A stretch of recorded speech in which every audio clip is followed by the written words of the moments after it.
الحمد لله وحده والصلاة والسلام على من لا نبي بعده ولا رسول بعده ولا معصوم بعده ولا رسالة بعد رسالته ولا نبوة بعد نبوته ولا أمة بعد أمته سيد الخلائق والبشر محمد رسول الله والذين معه صديقا فاروقا عثمانا عليا صلى الله تعالى عليه وعلى آله وأصحابه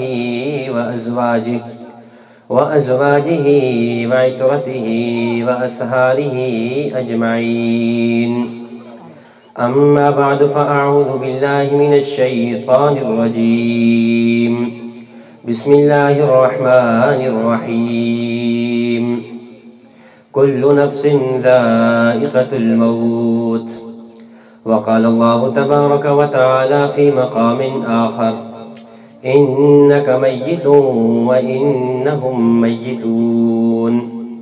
صدق الله العظيم وصدق رسوله النبي الكريم، ونحن على ذلك من الشاهدين والشاكرين والحمد لله رب العالمين. اللهم صل على محمد وعلى آل محمد كما صليت على إبراهيم وعلى آل إبراهيم إنك حميد مجيد. اللهم بارك على محمد وعلى آل محمد كما باركت على إبراهيم وعلى آل إبراهيم إنك حميد مجيد. جا زندگی مدینہ سے جھونکے ہوا کے لا، جا زندگی مدینہ سے جھونکے ہوا کے لا، شاید کہ حضور خفا ہوں منا کے لا.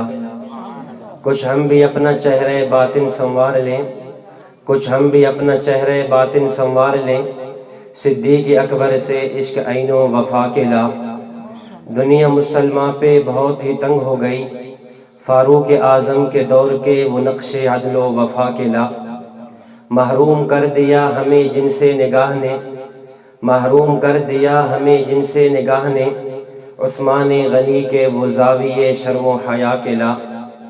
مغرب کی گلیوں میں مارا مارا نہ پھر اے گدائن، مغرب کی گلیوں میں مارا مارا نہ پھر اے گدائن، دروازہ علی سے خیرات جا کے لا. قابل صد احترام معزز علماء کرام، عزیز بھائی اور دوستو، آج کی اس عظیم الشان عقیدہ حیات النبی صلی اللہ علیہ وسلم و مقام نبوت کانفرنس کے حوالے سے مفصل خطاب انشاءاللہ العزیز استاد العلماء، استاد المناظرین، ثانی متکلم اسلام حضرت مولانا مفتی محمد عاطف حنفی صاحب حفظہ اللہ فرمائیں گے. ان کی تشریف آوری سے قبل چند معروضات آپ حضرات کے گوشے گزار کرنا چاہوں گا. خالق لم یزل سے دعا ہے کہ مجھے صحیح معنوں میں سمجھانے کی اور اس کے بعد ہم سب کو ان عقائد کے اپنانے کی توفیق عطا فرمائے. شریعت کی جو بنیاد اور خلاصہ ہے وہ دو چیزیں ہیں. نمبر 1 عقائد، نمبر 2 اعمال. ان عقائد اور اعمال میں عقائد بنیاد ہیں، اور عقائد ہی کی قیامت کے دن سب سے پہلے پوچھ ہوگی. اگر عقائد درست ہوئے یہ اعمال مفید ہوں گے، اور اگر عقائد درست نہ ہوئے ان اعمال کا نفع اور فائدہ نہیں ہوگا. اور پھر اگر ہم ان عقائد میں غور کریں تو ہمارے کئی عقائد ہیں جو بطور خاص اللہ رب العزت نے قرآن کریم کی مکی صورتوں میں عقائد بیان کیے. وہ 3 طرح کے ہیں. نمبر 1 عقیدہ توحید، نمبر 2 عقیدہ رسالت، اور نمبر 3 عقیدہ قیامت، عقیدہ آخرت. عقیدہ توحید اور عقیدہ آخرت کے درمیان ایک عقیدہ رسالت ہے. رسالت کا معنی کہ اللہ رب العزت نے انسانیت کی ہدایت کے لیے انبیاء کرام علیہ الصلاۃ والتسلیمات کو دنیا میں مبعوث فرمایا ہے. ان انبیاء کرام علیہ الصلاۃ والتسلیمات کی ذوات قدسیہ پر ایمان لانا اور ان کے متعلقہ جتنے عقائد ہیں ان کو درست رکھنا یہ ہماری ذمہ داری ہے۔ عقیدہ رسالت میں انبیاء کرام علیہ الصلاۃ والتسلیمات کے جو متعلقہ عقائد ہیں ان میں ایک عقیدہ یہ ہونا چاہیے کہ انبیاء کرام علیہ الصلاۃ والتسلیمات جنس اور ذات کے اعتبار سے بشر اور صفات کے اعتبار سے نور ہوا کرتے ہیں۔ ان میں سے ایک عقیدہ یہ ہونا چاہیے انبیاء کرام علیہ الصلاۃ والتسلیمات عالم الغیب نہیں ہوتے، حاضر ناظر نہیں ہوتے، مختار کل نہیں ہوتے، اور امام الانبیاء سرور کائنات حضرت محمد الرسول اللہ صلی اللہ علیہ وسلم اللہ کے آخری نبی ہیں، امام الانبیاء ہیں، افضل الانبیاء ہیں۔ اور انبیاء کرام علیہ الصلاۃ والتسلیمات پر موت آتی ہے۔ انبیاء کرام علیہ الصلاۃ والتسلیمات پر موت آنا ایک قطعی اور یقینی امر ہے۔ آج کچھ لوگ اس بات کا دھوکہ دے دیتے ہیں کہ اہل سنت والجماعت احناف دیوبند انبیاء کرام علیہ الصلاۃ والتسلیمات کی وفات کے منکر ہیں۔ یاد رکھیں، اہل سنت والجماعت میں کوئی ایسا فرد نہیں گزرا جو انبیاء کرام علیہ الصلاۃ والتسلیمات کی وفات کا منکر ہو۔ قرآن کریم کی نصوص موجود ہے، کل نفس ذائقۃ الموت، انک میت وانہم میتون، کل من علیہا فان، کل شیء ہالک الا وجہہ۔ حضرت ابو بکر صدیق رضی اللہ تعالیٰ عنہ کا خطبہ، طبت حیا و طبت میتا۔ حضرت فاطمہ رضی اللہ تعالیٰ عنہ کا فرمان، ان ابی قد مات۔ یہ تمام فرامین موجود ہیں۔ اس سے معلوم یہ ہوا انبیاء کرام علیہ الصلاۃ والتسلیمات پر موت آتی ہے۔ انبیاء کرام علیہ الصلاۃ والتسلیمات کی موت کا کوئی منکر نہیں۔ حجت الاسلام والمسلمین، بانی دارالعلوم دیوبند، قاسم العلوم والخیرات حضرت مولانا قاسم نانوتوی نور اللہ مرقدہ نے اپنی کتاب لطائف قاسمی صفحہ نمبر 4 پہ یہ بات لکھی کہ حضرت صلی اللہ علیہ وسلم کی نسبت موت کا اعتقاد ضروری ہے، لہذا انبیاء کرام علیہ الصلاۃ والتسلیمات پہ موت آتی ہے۔ لیکن اب اگلا مسئلہ کہ کیا وفات کے بعد انبیاء کو قبور میں حیات ملتی ہے یا نہیں؟ اہل سنت والجماعت کا عقیدہ یہ ہے، انبیاء کرام علیہ الصلاۃ والتسلیمات کو وفات کے بعد قبور میں حیات ملتی ہے۔ اس حیات کو حیات برزخی بھی کہتے ہیں، اس حیات کو حیات حسی بھی کہتے ہیں، اس حیات کو حیات روحانی اور مانوی بھی کہتے ہیں۔ حیات برزخی اس لیے کہتے ہیں، برزخ کا معنی ہوتا ہے پردہ، چونکہ یہ حیات ایسی ہے جو پردے میں ہے، اس لیے اس حیات کا نام حیات برزخی ہے۔ حیات حسی اس لیے کہتے ہیں، حس کا معنی محسوس کرنا۔ ہمارا عقیدہ یہ ہے، یہ جو دنیا والا جسم انبیاء کرام علیہ الصلاۃ والتسلیمات کا ہے، یہ اس حیات کو محسوس کرتا ہے۔ حیات روحانی اس لیے کہتے ہیں، ایک جسم ہے، ایک روح ہے، دنیا میں جسم غالب، آخرت میں برزخ میں روح غالب۔ چونکہ اس حیات میں روح کا غلبہ ہے، اس لیے اس حیات کو حیات روحانی بھی کہتے ہیں۔ الغرض اس حیات کے کئی نام ہیں، اور اس بات پر کہ انبیاء کرام علیہ الصلاۃ والتسلیمات دنیا میں تشریف لے جانے کے بعد، دنیا کی پر آپ کے جسم پر وفات آ جانے کے بعد قبور میں زندہ ہیں، یہ ایسا عقیدہ ہے۔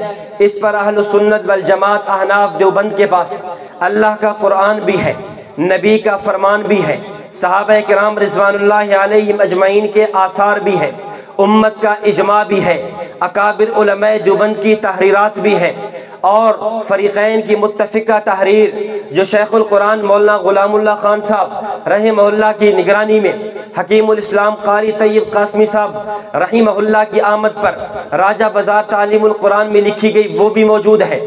اس پہ کئی قسم کے دلائل موجود ہیں، یہ دلائل انشاءاللہ تفصیل کے ساتھ آپ سماعت فرمائیں گے۔ میں انتہائی مختصر وقت میں چند دلائل عرض کرنے لگا ہوں۔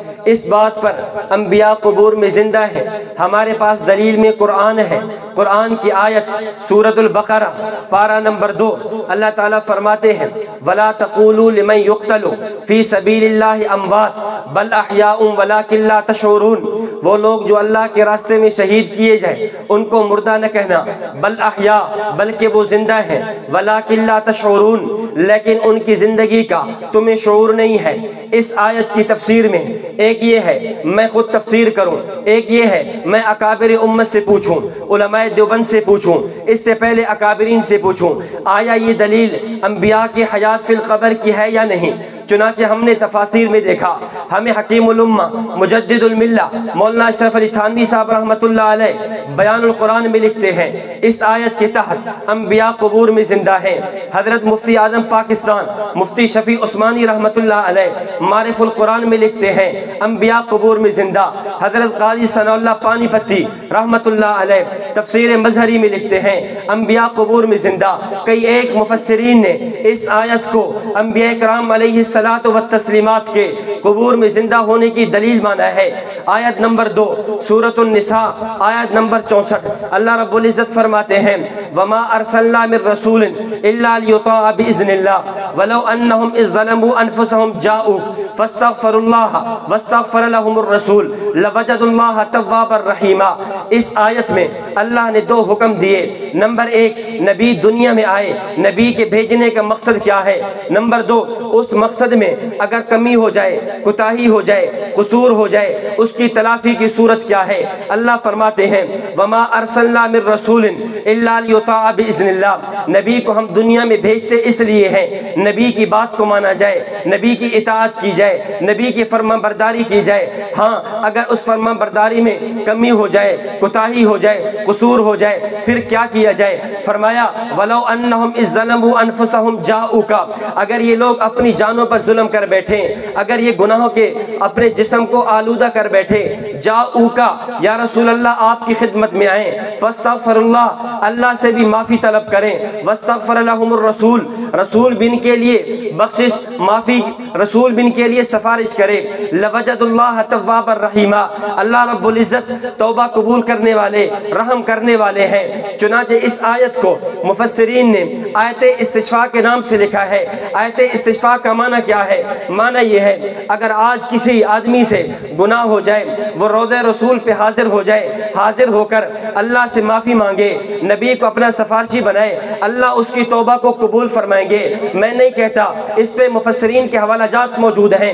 علامہ جلال الدین سیوطی رحمۃ اللہ علیہ نے تفسیر در منصور میں، حضرت مولانا مفتی شفیع عثمانی رحمۃ اللہ علیہ نے تفسیر معرف القرآن میں، حضرت علامہ ملا علی قاری رحمۃ اللہ علیہ نے کتاب المناسک میں ایک واقعہ نقل کیا ہے۔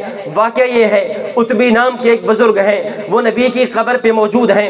حضرت عتبی کہتے ہیں کنت جالسا عند قبر النبی صلی اللہ علیہ وسلم، میں امام الانبیاء صلی اللہ علیہ وسلم کی قبر کے پاس موجود تھا۔ میں کیا دیکھتا ہوں؟ فجاء اعرابی، ایک دیہاتی آیا، روتا ہوا آیا اور آ کر کہتا ہے، اس نے یہ آیت پڑھی، آیت پڑھنے کے بعد کہتا ہے یا رسول اللہ جئتک مستغفرا لذنبی مستشفعا بک الی ربی، یا رسول اللہ میں آپ کی قبر پہ آیا ہوں، اپنے گناہوں کی معافی مانگتا ہوں، آپ کو اپنے رب کا سفارشی اور حمایتی بناتا ہوں۔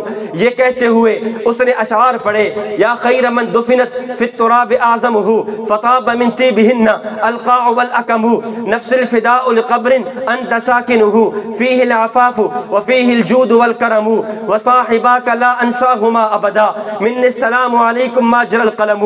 حضرت عتبی کہتے ہیں اس نے یہ اشعار پڑھے، اشعار پڑھتے ہوئے روضہ رسول سے واپس چلا گیا۔ حضرت عتبی کہتے ہیں مجھے نیند آ گئی، فرأیت النبی صلی اللہ علیہ وسلم فی المنام، میں نے امام الانبیاء صلی اللہ علیہ وسلم کو خواب میں دیکھا۔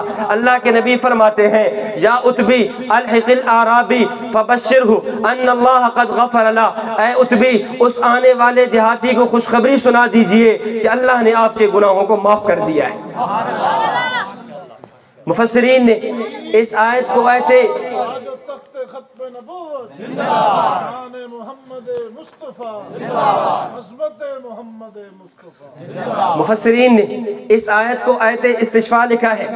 علامہ ظفر احمد عثمانی رحمۃ اللہ علیہ نے اعلاء السنن میں لکھا فینبغی لمن ظلم نفسہ ان یزور قبرہ، آج بھی اگر کوئی آدمی گناہ کر بیٹھے، نبی کے روزے پہ حاضر ہو جائے، حاضر ہونے کے بعد اللہ سے دعائے مغفرت مانگے، اس کے بعد نبی کو سفارشی بنائے، اللہ اس کی دعا کو قبول فرما لیں گے۔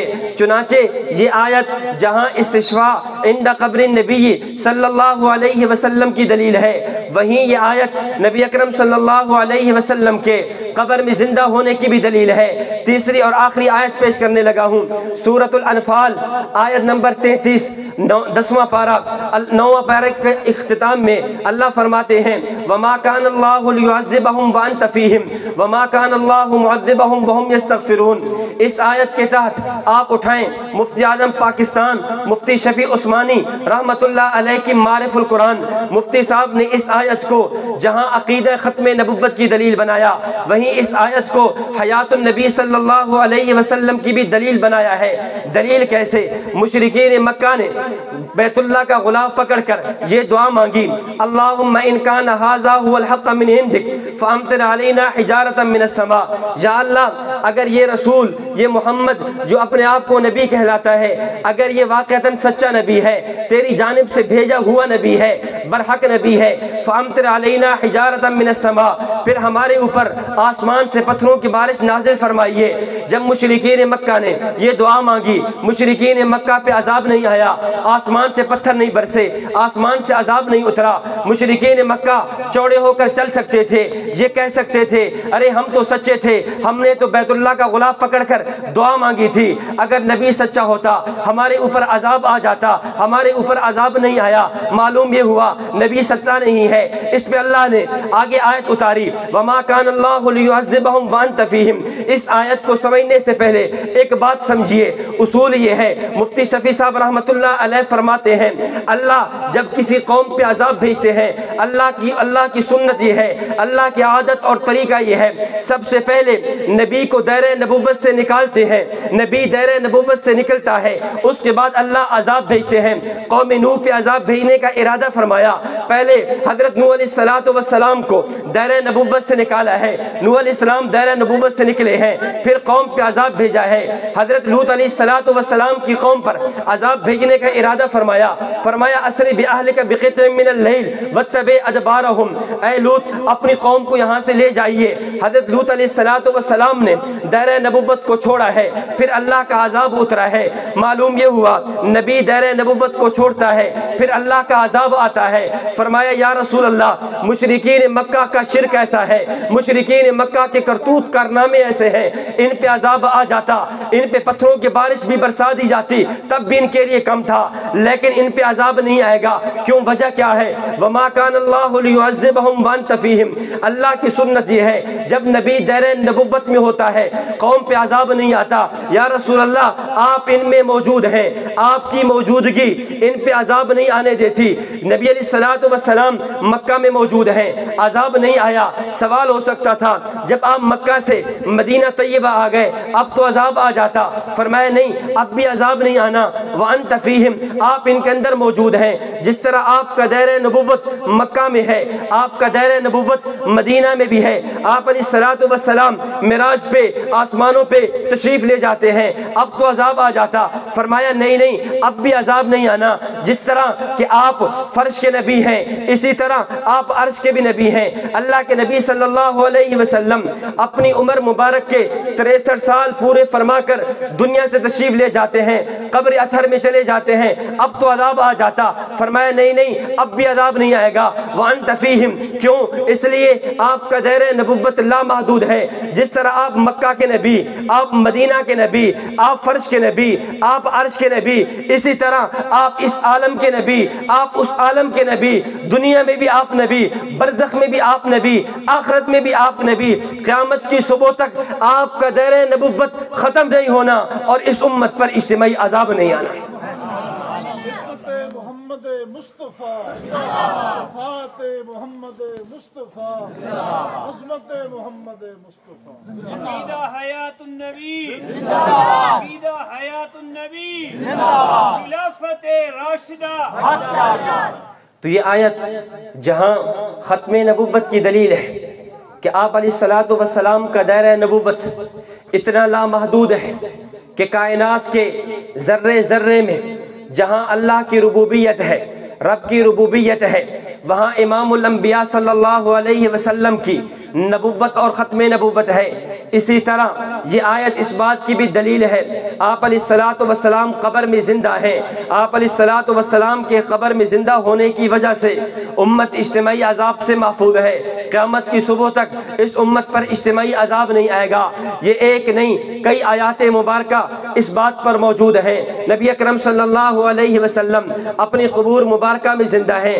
اگر ہم قرآن کی بات اٹھائیں پھر نبوت کا فرمان ہے، نبوت کی احادیث ہیں، نبی اکرم صلی اللہ علیہ وسلم کی احادیث بھی ہمیں یہی بتاتی ہیں۔ صحیح مسلم، بخاری کے بعد صحیح مسلم کا نمبر ہے، صحیح مسلم اٹھائیے، نبی اکرم صلی اللہ علیہ وسلم فرماتے ہیں مررت علی موسیٰ لیلۃ اسری بی عند الکثیب الاحمر وہو قائم یصلی فی قبری، میرا گزر موسیٰ علیہ السلام کی قبر سے ہوا، موسیٰ علیہ السلام اپنی قبر میں نماز پڑھ رہے ہیں۔ معلوم یہ ہوا الانبیاء کرام علیہ الصلوۃ والتسلیمات اپنی قبور میں زندہ ہیں۔ مسند ابی یعلا میں روایت موجود ہے، نبی اکرم صلی اللہ علیہ وسلم نے فرمایا الانبیاء احیاء فی قبورہم یصلون، انبیاء اپنی قبور میں زندہ ہیں اور نمازیں پڑھتے ہیں۔ نبی علیہ السلام کی حدیث موجود ہے من صلی علی عند قبری سمعتہ ومن صلی علی نائیا ابلغتہ، اگر کوئی میری قبر کے پاس درود پڑھتا ہے میں خود سنتا ہوں، جو دور سے پڑھتا ہے ملائکہ کے ذریعے مجھ پر پہنچایا جاتا ہے۔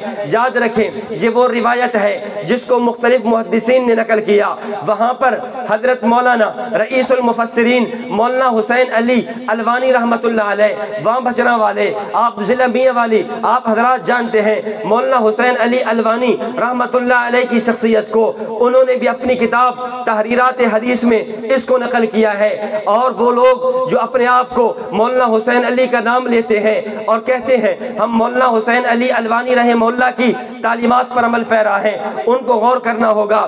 اگر یہ حدیث ضعیف تھی، اگر یہ حدیث صحیح نہیں تھی، مولانا حسین علی رحمت اللہ علیہ نے اس حدیث کو اپنی کتاب میں کیوں نقل کیا؟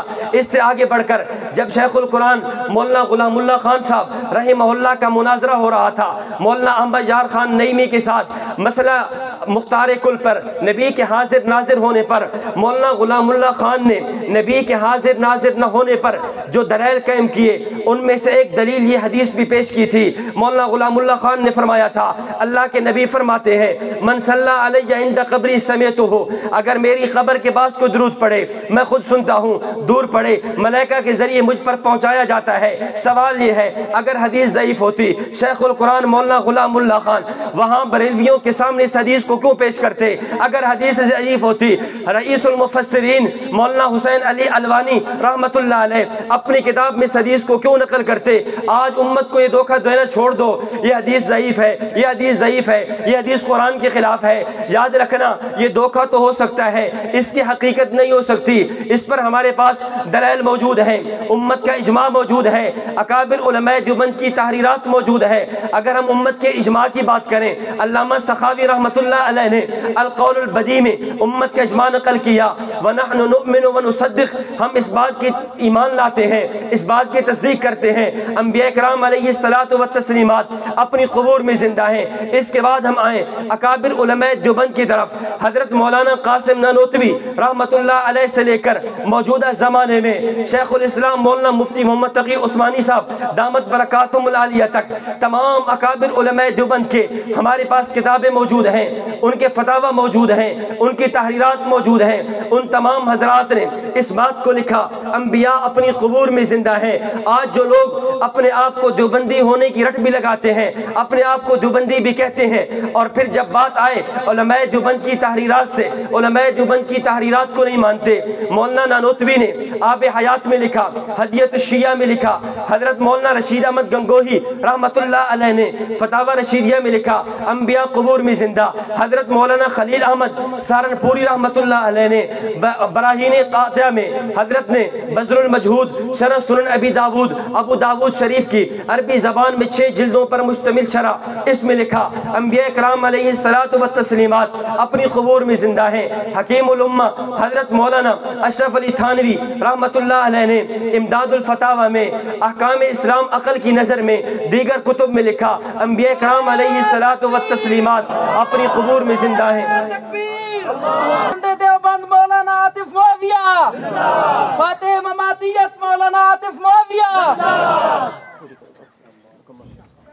اکابر علماء دیوبند میں حضرت مولانا رشید احمد گنگوہی رحمۃ اللہ علیہ نے فتاوی رشیدیہ میں لکھا انبیاء کرام علیہ الصلوۃ والتسلیمات اپنی قبور میں زندہ ہیں۔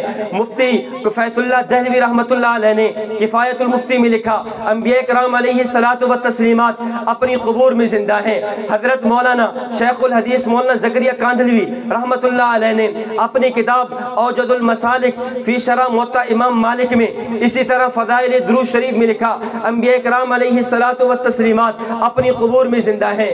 حضرت شیخ الحدیث مولانا سلیم اللہ خان رحمۃ اللہ علیہ نے کشف الباری شرح بخاری میں لکھا انبیاء کرام علیہ السلام اپنی قبور میں زندہ ہیں۔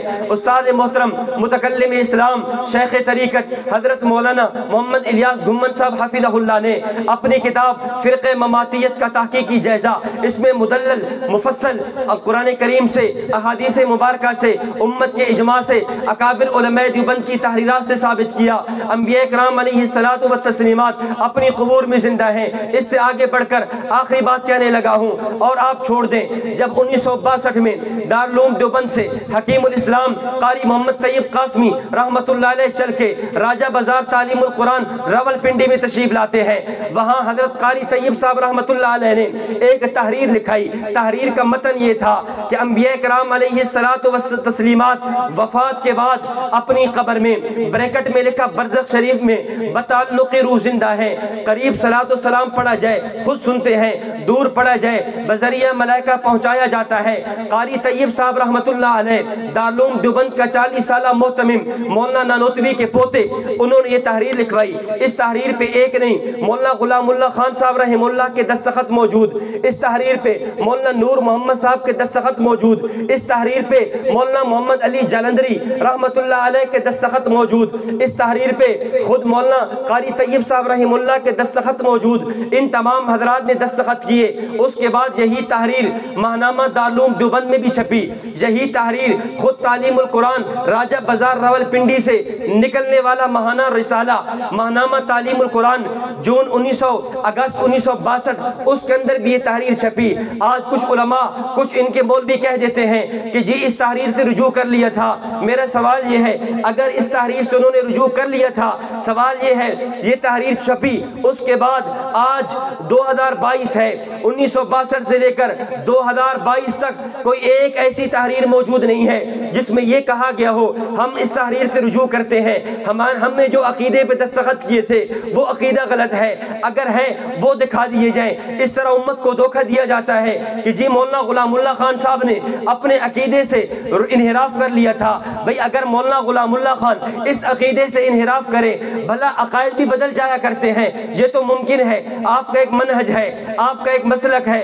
وہ آپ بدل دیں، عقیدے میں بھی تبدیلی آیا کرتی ہے۔ شیخ القرآن ایک دفعہ ایک عقیدے پہ سائن کرتے ہیں، کچھ عرصے بعد وہ عقیدے کو بدلتے ہیں، اگر بدلا ہے کہاں بدلا ہے، کون سی کتاب میں لکھا ہے، کون سے رسالے میں یہ تحریر چھپی ہے؟ اگر تم قرآن کو نہیں مانتے، احادیث کو نہیں مانتے، امت کے اجماع کو نہیں مانتے، اکابر علماء دیوبند کے اجماع کی بات کو نہیں مانتے، کم از کم تمہیں مولانا حسین علی الوانی جن کا نام لیتے ہو، جن کے نام پہ چندے اکٹھے کرتے ہو، ان کی بات تو مان لو۔ شیخ القرآن مولانا غلام اللہ خان صاحب رحمۃ اللہ علیہ ان کی بات تو مان لو، وہ بھی کہہ رہے ہیں اللہ کے نبی صلی اللہ علیہ وسلم اپنی قبور میں زندہ، مولانا حسین علی بھی کہہ رہے ہیں انبیاء اپنی قبور میں زندہ۔ اس لیے ہم بانگے دوہل کہتے ہیں، قرآن بھی حیات النبی کی بات کرتا ہے، نبی کا فرمان بھی حیات النبی کی بات کرتا ہے، نبی اکرم صلی اللہ علیہ وسلم کے صحابہ کے آثار بھی حیات النبی کی بات کرتے ہیں، امت کے اجماع سے بھی حیات النبی ثابت، اور اکابر علماء دیوبند کی تحریرات سے بھی حیات النبی ثابت، اور خود تمہارے وہ علماء جن کا تم نام لیتے ہو ان سے بھی حیات النبی ثابت۔ وآخر دعوانا الحمدللہ رب العالمین۔